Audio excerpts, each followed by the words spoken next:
Hello friends, आज हम लोग 11 जनवरी 2023 का करंट अफेयर देखेंगे। तो चलिए शुरू करते हैं। देखिए, सबसे पहली चीज़ तो मैं आपको पहले भी बता चुका हूँ कि आपके पास कितने दिन शेष बचे हैं। इसलिए ना अपना पूरा फोकस लगा दीजिए यार। अभी ये 354 दिन बहुत होता है, बहुत आसानी से हम लोग अब कुछ भी हासिल कर सकते हैं।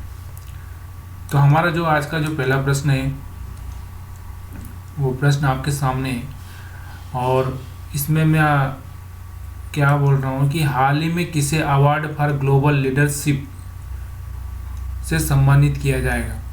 देखिए, अवार्ड फॉर ग्लोबल लीडरशिप से सम्मानित किया जाएगा, तो यहाँ पर किसको सम्मानित किया जाएगा मैं आपको बता देता हूँ। DY चंद्रचूड़, जो कि हमारे क्या है, CJI chief justice of India. अगर हम CJI की बात करते हैं यानी सुप्रीम कोर्ट की बात करते हैं, तो सुप्रीम कोर्ट की स्थापना कब हुई थी? 1935 में हुई थी। तब सुप्रीम कोर्ट नाम नहीं था, तब संघीय ढांचा न्यायालय कुछ ऐसा नाम था। उसके बाद में 1950 के आसपास सुप्रीम कोर्ट बनाया गया। और हमारे पहले मुख्य न्यायाधीश कौन थे? SJ कन्या, ये आपको ध्यान रखना है, SJ कन्या। और वर्तमान के न्यायाधीश कौन है? DY चंद्रचूड़। और अभी जो रिटायर हुए हमारे CJI वो है UU ललित। और मुख्यालय कहाँ पे? सुप्रीम कोर्ट का तिलक मार्ग, नई दिल्ली। कार्यकाल कितना होता है? अभी हम बात करते हैं कि जो एक CJI होता है उनका कार्यकाल कितना होता है। ये सारा का सारा डिपेंड करता है कि वो कब रिटायर हो रहे हैं, क्योंकि जब रिटायरमेंट का टाइम आता है तभी उनको CJI बनाया जाता है। 1 साल 2 साल पहले, या 3 साल 5 साल, ये कितना भी हो सकता है, ऐसा ज़रूरी नहीं है। लेकिन वो रिटायरमेंट से पहले जो टाइम है उसी में वो CJI बन सकते हैं। तो ये मैंने आपको सुप्रीम कोर्ट CJI के बारे में जानकारी दी। अब हम लोग अगला प्रश्न लेते हैं। तो अगला प्रश्न हमारा है, हाल ही में अमेरिका में भारतीय मूल की पहली महिला सिख न्यायाधीश बनी है। तो आंसर मैं आपको बता देता हूँ, मोनिका सिंह। तो ऋषि सुनक कौन है? ऋषि सुनक ब्रिटेन के PM है, जो ये भी भारतीय मूल के हैं। तो आंसर कौन सा हो गया आपको? मनप्रीत मोनिका सिंह। नेक्स्ट क्वेश्चन लेते हैं। तीसरा हमारा प्रश्न है, हाल ही में कश्मीर के पहले ज्ञानपीठ पुरस्कार विजेता का निधन हो गया है। तो आंसर मैं आपको बता देता हूँ, रहमान राही। कौन है? रहमान राही।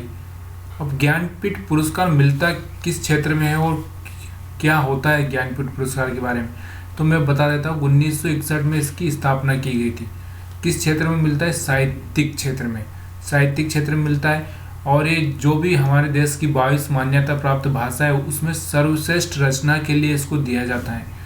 क्या दिया जाता है? माँ सरस्वती की एक तस्वीर दी जाती है, उसके साथ में कुछ नगद रुपये और प्रशस्ति पत्र दिया जाता है। तो आपको याद रखना है, ज्ञानपीठ पुरस्कार की स्थापना कब हुई थी? 1961 में। और कब दिया गया था इसको पहली बार? 1965 में। 1965 में, ये भी याद रखिएगा। नेक्स्ट क्वेश्चन लेते हैं।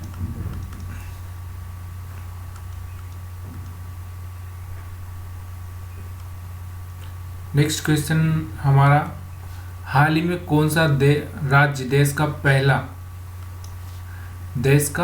पहला पूरी तरह से डिजिटल बैंकिंग राज्य बन गया है? देखिए, एक बात बताता हूँ यहाँ पे, ये है आंसर केरल। इसमें क्या है? आंसर केरल। अब हम केरल के बारे में बात करें ना, तो केरल सबसे पहले से ही, अगर हम एजुकेशन के मामले में देखें तो केरल एजुकेशन के मामले में सबसे आगे है। पहले से ही यहाँ पर एजुकेशन का जो भी हमारा रेट है वो सबसे हाई रेट है। और अगर हम बात करें केरल की, तो स्थापना कब हुई थी? 1 नवंबर 1956 को। कब हुई थी? 1 नवंबर 1956 को। राजधानी कहाँ है? तिरुवनंतपुरम। अगर क्षेत्रफल की दृष्टि से अगर हम बात करें तो 21वां राज्य है, और जनसंख्या की दृष्टि से बात करें तो 13वां राज्य है। अभी यहाँ पर केरल में समुद्र तट उत्सव मनाया गया है, और वॉल ऑफ पीस म्यूरल बनी है यहाँ पे। अभी लेटेस्ट बिजनेस टर्मिनल का उद्घाटन किया गया है यहाँ पे। तो ये केरल के बारे में। केरल के बारे में आपको यहाँ पे सीएम और वहाँ पर कौन कौन है, सीएम के बारे में आपको पता होना चाहिए। सीएम कौन है वहाँ पे मैंने बताया नहीं, यहाँ पे सीएम के बारे में। भाषा राजभाषा मैंने बताई नहीं। उसके बाद में मैंने वहाँ पर गवर्नर कौन है वो भी मैंने बताया नहीं आपको। तो इसमें से आपको ये जनरल नॉलेज का है, इसलिए आप थोड़ा सा खुद पर फोकस करें। छठा हमारा प्रश्न है, हाल ही में कौन सा जिला न्यायालय ई प्रणाली शुरू करने वाला महाराष्ट्र का पहला न्यायालय बना है? तो यह है उस्मानाबाद। कौन सा? उस्मानाबाद। यह सारे कोर्ट के काम अभी किससे होंगे? कंप्यूटर सिस्टम से होंगे ज़्यादातर। अब महाराष्ट्र की बात करें तो महाराष्ट्र में क्या क्या हुआ है। जालना एवं नागपुर पुलिस को पुरस्कार मिला है। किस लिए? क्योंकि इन्होंने बहुत बढ़िया काम किया है, अपराध को रोका है, इसलिए इनको पुरस्कार दिया गया है। 100 और महाराष्ट्र में 122 ग्रामीण क्षेत्र में खेल परिसर स्थापित करने का निर्णय लिया गया है। वंदे भारत ट्रेन नागपुर में शुरू होगी, इसके लिए छठवीं, कौन सी? छठवीं, ये याद रखिए। और यहाँ पे दिव्यांग विभाग की स्थापना की गई है। एन चंद्रशेखर की नियुक्ति आर्थिक सलाहकार के रूप में हुई है। और यहाँ पर अगर हम बात करें तो जीके की अगर बात करें तो यहाँ पे एलोरा और अजंता जो गुफाएं हैं पुरानी, आपको याद होना चाहिए, औरंगाबाद शहर के पास में। नेक्स्ट क्वेश्चन हम लेते हैं।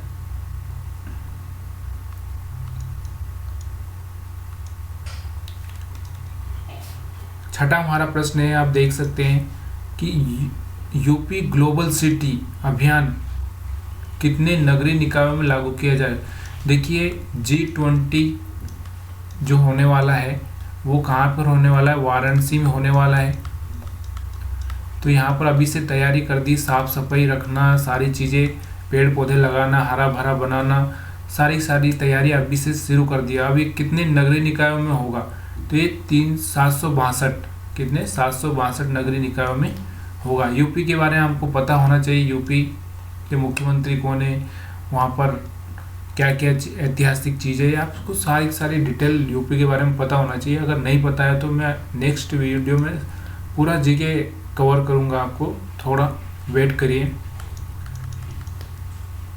अभी अगला प्रश्न है हमारा 7वां, हाल ही में British junior open girls under squash का खिताब किसने जीता है?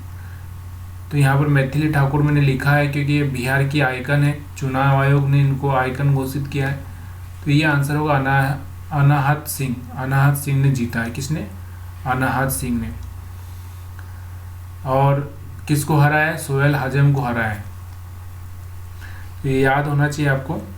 आंसर कौन सा होगा? सही आंसर बी है। नेक्स्ट क्वेश्चन लेते हैं।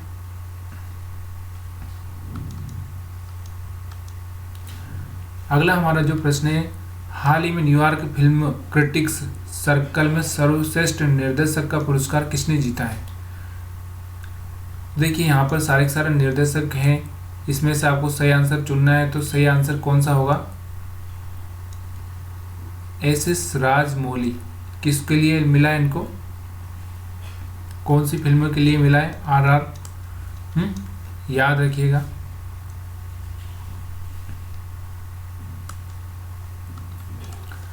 अगला प्रश्न लेते हैं हम लोग।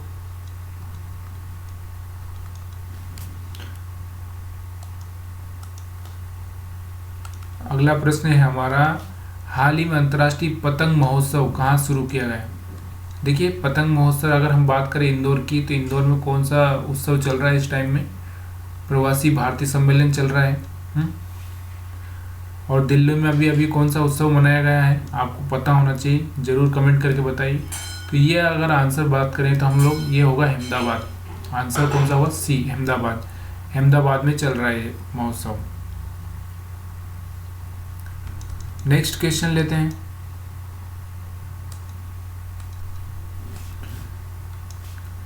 हाल ही में किस टेनिस खिलाड़ी ने संन्यास की घोषणा की है?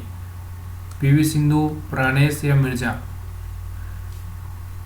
तो आंसर, सही आंसर कौन सा है आपको मैं बताता हूँ, ये है सानिया मिर्जा। सानिया मिर्जा ने पेशेवर टेनिस से संन्यास लेने की घोषणा की है। ठीक है, तो आंसर होगा सी।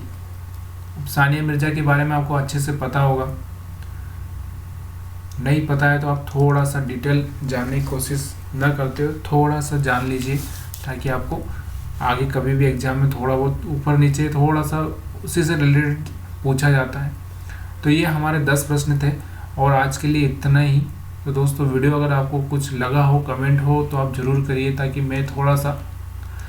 मैं अभी थोड़ा ट्राई कर रहा हूँ आपको सिखाने की, और आगे और अच्छे से थोड़ा जीके में ऐड करूँगा ताकि आपको सारी चीज़ें एक ही प्लेटफार्म पर मिल जाए।